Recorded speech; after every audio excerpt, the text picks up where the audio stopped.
ನಮಸ್ಕಾರ ಸ್ನೇಹಿತರೆ. ಇಂದಿನ ಈ ವಿಡಿಯೋದಲ್ಲಿ ನಾವು ತುಂಬ ಮಹತ್ವದ ಮತ್ತು ಆಸಕ್ತಿದಾಯಕ ವಿಷಯದ ಬಗ್ಗೆ ಮಾತನಾಡೋಣ ಬನ್ನಿ.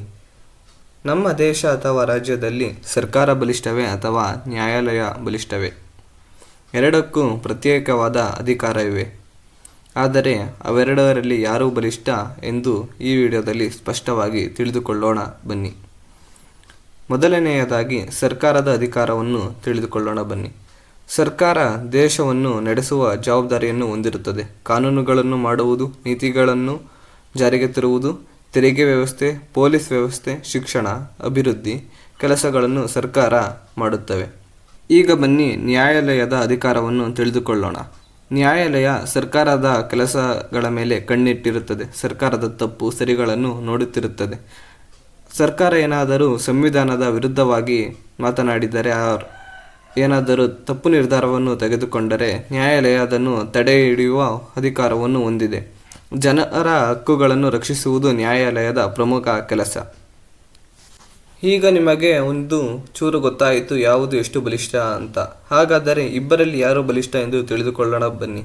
ಇಲ್ಲಿ ಯಾರು ಬಲಿಷ್ಠ ಅಂತ ಹೇಳುವುದು ಸರಿಯಲ್ಲ. ಸರ್ಕಾರ ಕೂಡ ಬಲಿಷ್ಠವೇ, ಹಾಗೆ ನ್ಯಾಯಾಲಯ ಕೂಡ ಬಲಿಷ್ಠವೇ. ಆದರೆ ಇಬ್ಬರಿಗೂ ಬೇರೆ ಬೇರೆ ಅಧಿಕಾರಗಳಿವೆ.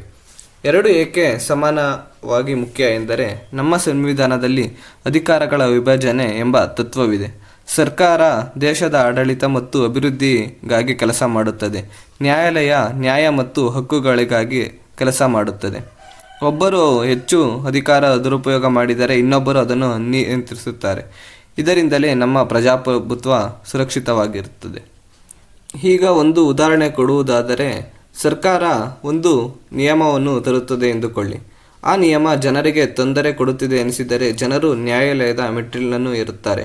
ನ್ಯಾಯಾಲಯ ಆ ನಿಯಮ ಸರಿ ಇದೆಯೇ, ಸಂವಿಧಾನಕ್ಕೆ ಅನುಗುಣವಾಗಿ ಇದೆಯೇ ಎಂದು ಪರಿಶೀಲಿಸಿ ಅವಶ್ಯಕತೆ ಬಿದ್ದರೆ ಅದನ್ನು ರದ್ದುಪಡಿಸಬಹುದು, ಅಥವಾ ಆ ನಿಯಮ ಸರಿ ಇದ್ದರೆ ಅದನ್ನು ಮುಂದುವರಿಸುತ್ತದೆ.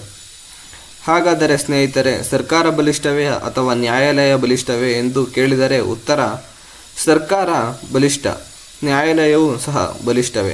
ಆದರೆ ನಮ್ಮ ದೇಶದ ನಿಜವಾದ ಶಕ್ತಿ ಎಂದರೆ ಅದು ಸಂವಿಧಾನ.